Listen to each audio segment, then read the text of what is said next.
পিতা, পুত্র এবং পবিত্র আত্মার নামে আমেন। খ্রিস্টতে আমার প্রিয়জনেরা, আজকে ঈশ্বর আমাদের প্রত্যেককে তার পবিত্র বাইবেল থেকে খুব সুন্দর একটি বাক্য তিনি আমাদেরকে শিখিয়ে দিচ্ছেন। আমরা প্রত্যেকে বাইবেল গ্রহণ করি এবং সেখানে জেরেমিয়ার গ্রন্থ 17 অধ্যায় আমরা যদি প্রত্যেকে 7 পদ থেকে পড়ি, সেখানে ঈশ্বর আজকে আমাদেরকে এই রকম কথা বলছেন, আহা কেমন আশিসে ধন্য সেই মানুষ যে প্রভুর প্রতি ভরসা রাখে, যার ভরসা স্বয়ং প্রভু।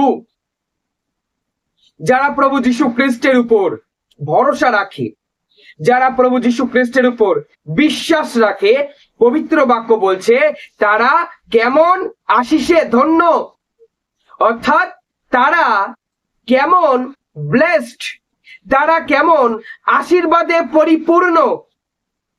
তারা কিরকম আশীর্বাদে পরিপূর্ণ সেই কথাও বাইবেলে বলে দেওয়া হয়েছে।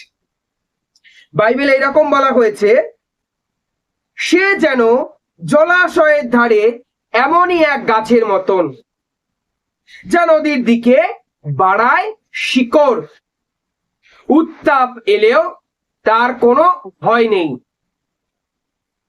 তার পাতা হয়ে থাকে সবুজ সতেজ, অনাবৃষ্টির সময়ও তার কোনো দুশ্চিন্তা নেই। তেমন গাছ ফল ধরায় বিরত থাকে না। আমরা প্রত্যেকে জানি যে জলাশয়ের ধারে কোনো গাছ যখন জন্মায় সেই গাছের জলের অভাব হয় না।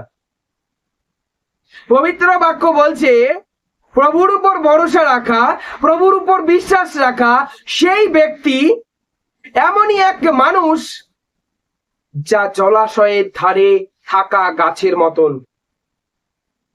জীবনে যদি অনাবৃষ্টিও আসে, যদি বৃষ্টি না হয়, তাও ভয় নেই। অর্থাৎ জীবনে যদি কখনো আর্থিক অভাবও হয়, কোনো ভয় নেই। জীবনে যদি তার বাড়ির আশেপাশে, যদি তার শহরে যদি মহামারী পর্যন্ত আসে, তার কোনো ভয় নেই। যে প্রভুর উপর ভরসা রাখে, যে স্বয়ং যীশু খ্রিস্টের উপর ভরসা রাখে, তার কারণ সে জলের দিকেই তার শিকড় বাড়িয়ে দিয়েছে, অর্থাৎ যিশুর দিকেই তার শিকড় বাড়িয়ে দিয়েছে। প্রভু যীশু বলছে, আমি সেই জীবনময় জল। সেই ব্যক্তি, কোনো একজন ব্যক্তি যিশুর দিকে যদি তার শিকড় বাড়িয়ে দেয়, তাহলে তার জীবনে জলের অভাব হবে না, অনুগ্রহের অভাব হবে না, জীবনে কোনো কিছুর অভাব হবে না। শিকড় বাড়িয়ে দেওয়া মানে কি? আমরা জানি গাছ তার শিকড় দিয়ে কি করে? মাটিকে আঁকড়ে ধরে, শক্ত করে ধরে রাখে। তো শিকড় বাড়িয়ে দেওয়ার অর্থ যিশুকে ভরসা রেখে তাকে শক্ত করে জড়িয়ে ধরা, তাকে আঁকড়ে ধরা।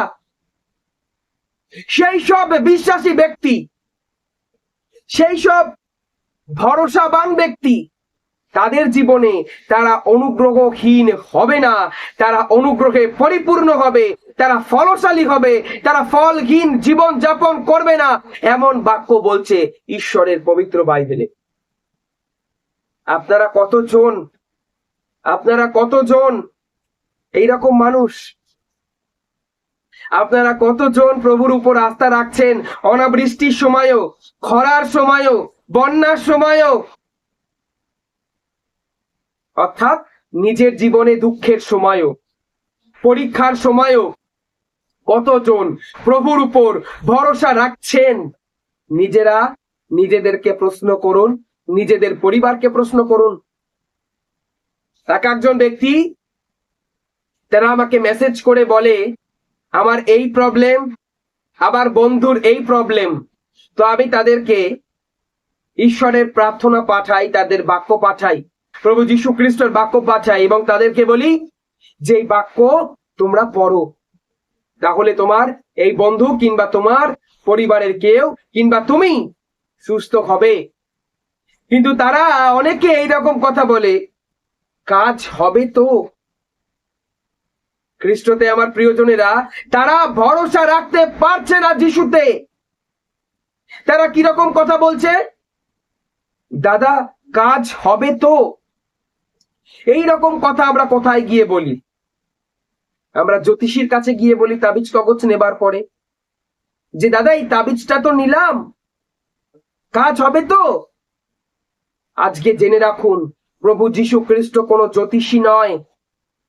প্রভু যীশু খ্রিস্ট কোন গুণিক, ওঝা, তান্ত্রিক, যন্তর মন্তর করা ব্যক্তি নয় যে আপনারা তাকে এসে বলবেন যে তোমার বাক্যে কাজ হবে তো।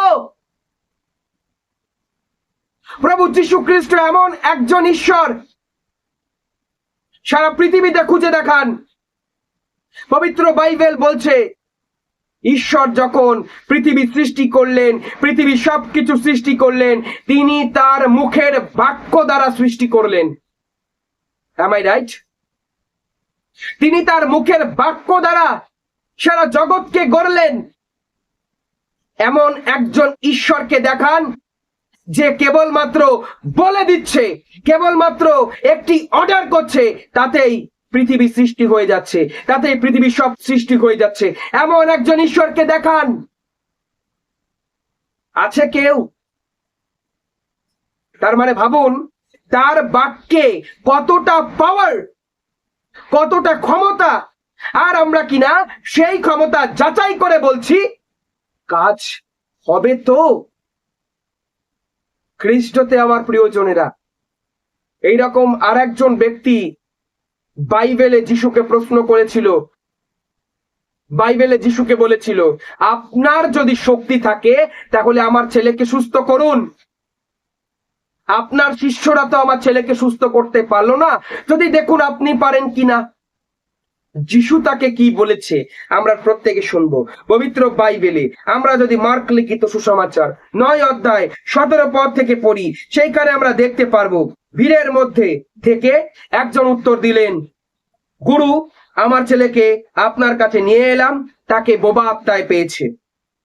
আর সেটা তাকে যেখানে ধরে সেইখানে আছাড় মারে, তখন তার মুখ থেকে ফেনা ওঠে, আর সে দাঁতে দাঁত ঘষে ও তার শরীর শক্ত হয়ে যায়।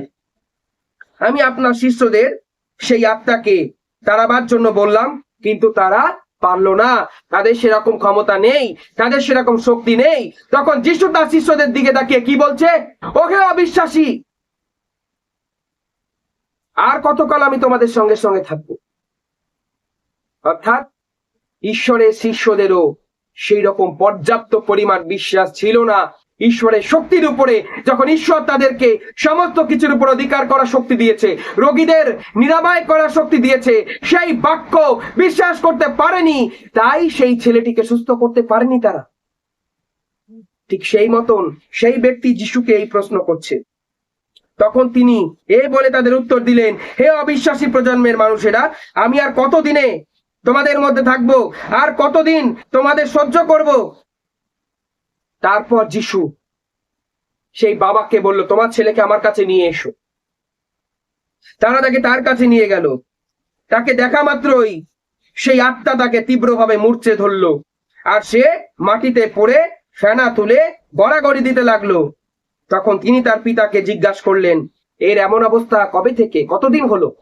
তখন তার পিতা তাকে বলল, যিশুকে বলল, ছোটবেলা থেকে এই অবস্থা। তারপরে সেই পিতা যিশুকে কি বলছে আমরা শুনবো। আর সেই পিতা বলছে, আর এই আত্মা একে মেরে ফেলার জন্য বহুবার জলে ফেলে দিয়েছে, কিন্তু আপনি যদি কিছু, ভালো করে শুনুন কি বলছে, কিন্তু আপনি যদি কিছু না কিছু করতে পারেন তবে আমাদের প্রতি দয়া করে সাহায্য করুন। যিশুকে সেই বাবা কি বলছে, আপনি যদি পারেন তাহলে আমার ছেলেটিকে সুস্থ করুন। যিশু উত্তর দিল, কোট আনকোট যিশু বলছে, যদি পারেন। একটা বিস্ময় প্রকাশ করছে যিশু। হতবাক হয়ে গেছে তার এই কথা শুনে। যদি পারেন, যিশু বলছে বিশ্বাসীর পক্ষে কোনো কিছুই অসাধ্য নয়। যদি তুমি বিশ্বাস করো, তোমার ছেলে সুস্থ হবেই হবে। খ্রিস্টতে আমার প্রিয়জনেরা, সেই বাবাকে প্রভু যিশু এই রকম কথা বলছে। কি কথা বলছে আমরা প্রত্যেকে শুনবো। কিন্তু যিশু তার হাত ধরে তাকে তুললেন, সে উঠে দাঁড়ালেন। Praise the Lord, hallelujah, praise the Lord, hallelujah, hallelujah. তখন সেই আত্মা তাকে তীব্র ঝাঁকুনি দিয়ে চিৎকার করে বেরিয়ে গেল। তার আগে থেকে আমরা যদি পড়ি, hallelujah, praise the Lord, hallelujah, hallelujah, hallelujah. খ্রিস্টতে আমার প্রিয়জনে, আমরা যদি আবার মার্ক লিখিত সুসমাচার 9 অধ্যায় আমরা যদি আবার 12-22 পদ থেকে পড়ি, সেখানে বলছে, আর সেই আত্মা একে মেরে ফেলার জন্য বহুবার জলে ফেলে দিয়েছে, কিন্তু আপনি যদি কিছু না কিছু করতে পারেন তবে আমাদের প্রতি দয়া করে সাহায্য করুন। যিশু তাকে বললেন, যদি পারেন, বিশ্বাসীর পক্ষে সবই সাধ্য। যিশু তাকে বলছে, যদি পারেন বলো না, তুমি বিশ্বাস করো, তাহলেই তোমার ছেলে সুস্থ হবে। তখন সেই ছেলের বাবা জোরে চিৎকার করে বলছে, হ্যাঁ আমি বিশ্বাস করি। খ্রিস্টতে আমার প্রিয়জনেরা, আপনারা কতজন এরকম কথা বলছেন যে কাজ হবে তো? যিশুর কাছে এসে, যিশুর কাছে প্রার্থনা নিয়ে কাজ হবে তো? বাক্য নিয়ে কাজ হবে তো? এই রকম কথা আপনি যেই মুহূর্তে বলছেন, সেই মুহূর্তে আপনার কথা শুনে যিশু অবাক বিস্ময়ে আপনার দিকে তাকিয়ে রয়েছে। আপনি প্রার্থনা করে বেড়াবার পর যখন এই রকম কথা বলছেন, আমি তো আজকে প্রার্থনা করলাম, দেখি যিশু আশীর্বাদ করে কিনা। আপনি এই রকম কথা যেই রূপ সময় বলছেন, সেই সময় আপনার উপর শয়তানের শক্তি নেমে আসছে। শয়তান ঈশ্বরের দেওয়া আশীর্বাদ আপনার কাছ থেকে চুরি করে নিচ্ছে। তাই আপনি প্রার্থনার ফলগুলো পাচ্ছেন না আপনার জীবনে। খ্রিস্টতে আমার প্রিয়জনেরা, যিশু বলছেন বিশ্বাসীর পক্ষে সব কিছুই সাধ্য। আপনি যদি বিশ্বাস করেন, আপনার জীবনে আপনি সমস্ত কিছু করতে পারবেন। আজকে এই বাক্য শুনে বিশ্বাস করুন, বিলিভ করুন। সেই লাজার মারা গেল, যিশু লাজারের কবরের সামনে গেল। যিশু বলল, পাথরটি সরাও। লাজারের বোনেরা বলল, না, অনেকদিন হয়ে গিয়েছে, এখন দুর্গন্ধ বেরিয়ে আসবে। তখন যিশু তার বোনদের, লাজারের বোনদের একটি মাত্র কথা বলল, আমি তোমাদের বলিনি, তোমরা বিশ্বাস করলে তবেই ঈশ্বরের গৌরবে দেখতে পারবে। খ্রিস্টতে আমার প্রিয়জনেরা, অনেক ব্যক্তিরা আজকে বিশ্বাসহীন ভাবে প্রভু যিশু খ্রিস্টর কাছে আসছে, যার কারণে তাদের জীবনে কোনো ফল, কোনো অনুগ্রহ নেই। আমরা প্রথমে শুনেছি জেরেমিয়ার গ্রন্থে 17 অধ্যায় 17 পদে, যেই ব্যক্তি প্রভুর উপর ভরসা রাখে সে ফলহীন হবে না। কিন্তু যেই ব্যক্তি প্রভুর উপর ভরসা রাখে না, তার উপর বিশ্বাস রাখে না, তাকে ফলহীন হয়ে বাড়িতে ফিরে যেতে হবে, তাকে অনুগ্রহহীন হয়ে ফিরে যেতে হবে। যিশুর উপর পূর্ণ বিশ্বাস রাখুন। না, আপনি এইরকম কথা বলছেন, হ্যাঁ আমি বিশ্বাস করি, কিন্তু আপনার বিশ্বাস যখন যিশু দেখতে চাইছে, আপনি দেখাতে পারছেন না। পবিত্র বাক্য বলছে, মুখে যদি আমি বলি I trust in you Jesus, কোনো লাভ নেই যদি কাজে করে না দেখাতে পারি। ইয়েস প্রিয়জনেরা, এটা আমার নিজের মুখের কথা নয়, নিজের বানানো কথা নয়। বাইবেল খুলুন, বাইবেল খুলুন আমার সঙ্গে সঙ্গে। যাকবের গ্রন্থ 2 অধ্যায় 14 পদে সেইখানে বলছে, হে আমার ভাই, কেউ যদি বলে তার বিশ্বাস আছে অথচ তার কর্ম না থাকে, তাতে তার কি লাভ? তেমন বিশ্বাস কি তাকে ত্রাণ করতে পারবে? আবার আমরা যদি 26 পদে দেখি, সেখানে বলছে, বাস্তবিকই যেমন আত্মাহীন দেহ মৃত, বাস্তবিকই যেমন আমাদের দেহ আত্মাহীন মৃত। অর্থাৎ আত্মা বেরিয়ে গেলে আমাদের দেহ মৃত, তাই না? যখন আত্মাটা বেরিয়ে যায় আমরা কি বলি? This is a dead body, আমরা মৃতদেহ বলি। ঠিক সেই মতন কি বলছে, তেমনি কর্মহীন বিশ্বাস মৃত। পবিত্র বাক্য এইরকম আজকে আমাদের শিখিয়ে দিচ্ছে যে আমরা যদি মুখে যিশুকে বলি, I believe Jesus, I believe you Jesus, I trust in you Jesus, কিন্তু আমরা যদি সেই বিশ্বাস দেখাতে না পারি, সেই বিশ্বাস দেখাতে অক্ষম হই, সেই মুখের কথা আমাদের মিথ্যা হয়ে যায়। সে আব্রাহামকে দেখুন, আব্রাহামের সন্তান ছিল না, ঈশ্বর তাকে সন্তান দিল, তাই না? ঈশ্বর তাকে সন্তান দিল, সেই সন্তানের নাম ইসাক। ঈশ্বর তারপর আব্রাহামকে বলল, ঈশ্বর পরীক্ষা করবার জন্য আব্রাহামকে বলল, তোমার এই সন্তানকে নিয়ে তুমি বলি দাও, এই পর্বতে চলে যাও, এই পর্বতে চলে গিয়ে সেখানে আমার জন্য একটি বলি উৎসর্গ করো তোমার ছেলেকে। আব্রাহাম পিছপা হয়নি, পরীক্ষার সময় পিছপা হয়নি, সে তার ছেলেকে নিয়ে চলে গেল সেই পাহাড়ে, বলি বস্তু সাজালো, তার ছেলেকে শোয়ালো, তার ছেলেকে বলি দেওয়ার জন্য খড়গ তুললো।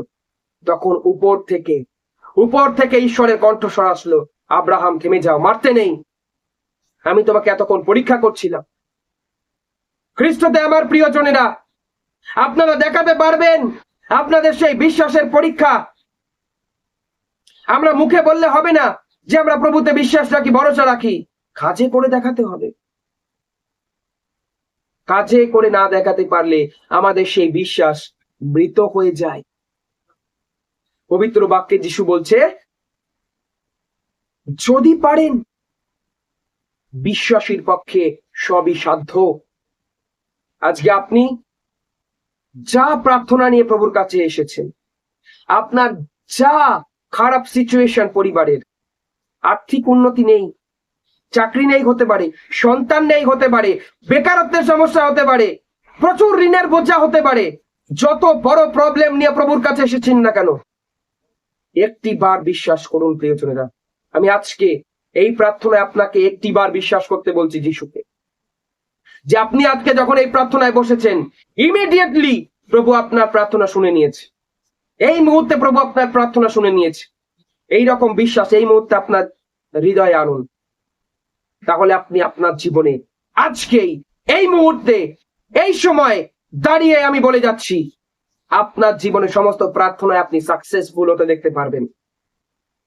আজকে আপনার সমস্ত প্রার্থনা অ্যান্সার আসবে, আপনার বাড়িতে আশীর্বাদ আসবে। কোন একজন ব্যক্তি এই বাক্য শুনে অনেক দিন ধরে, যার বা হাঁটুতে অনেক দিন ধরে ব্যথা বা কোনো সমস্যা ছিল, এই মুহূর্তে ঈশ্বর তাকে স্পর্শ করছে। এই মুহূর্তে সে ফিল করছে যে গরম কোনো কিছু তার হাঁটু স্পর্শ করেছে, এই মুহূর্তে সে সুস্থ, সে সাক্ষ্য দেওয়ার যোগ্য। হালেলুয়া, ইয়েসু কি মহিমা হো, ইয়েসু কি জয় হো, হালেলুয়া, ইয়েসু কি আরাধনা হো, প্রেজ দ্য লর্ড, হালেলুয়া। খ্রিস্টতে আমার প্রিয়জনেরা, এই বিশ্বাস হলো পবিত্র আত্মার দান। পবিত্র বাক্য বলছে যে একজনকে পবিত্র আত্মার দান হিসেবে দেওয়া হয় বিশ্বাস। আজকে আমাদের কাছে বিশ্বাস নেই, তার মানে সেই পবিত্র আত্মার বরদান আমাদের কাছে নেই। আজকে আমরা এই প্রার্থনা ঈশ্বরের কাছে সেই বিশ্বাসের জন্য প্রার্থনা করব। শিষ্যরা প্রার্থনা করেছিল ঈশ্বরের কাছে যে প্রভু আমাদের বিশ্বাস বাড়াও, অবিশ্বাসে আমাদেরকে সাহায্য করো। আজকে আমরা সেই রকম প্রার্থনা করব। তার কারণ যিশুর পক্ষে কোনো কিছু অসাধ্য নয় প্রিয়জনেরা।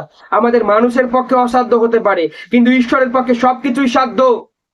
আপনার জীবনে অসাধ্য পরিস্থিতি ঈশ্বর আজকে সাধ্য করবে। আপনার জীবনে অসাধ্য পাহাড়কে, অসাধ্য সমস্যাকে ঈশ্বর আজকে সরিয়ে দেবে। But you have to believe this message.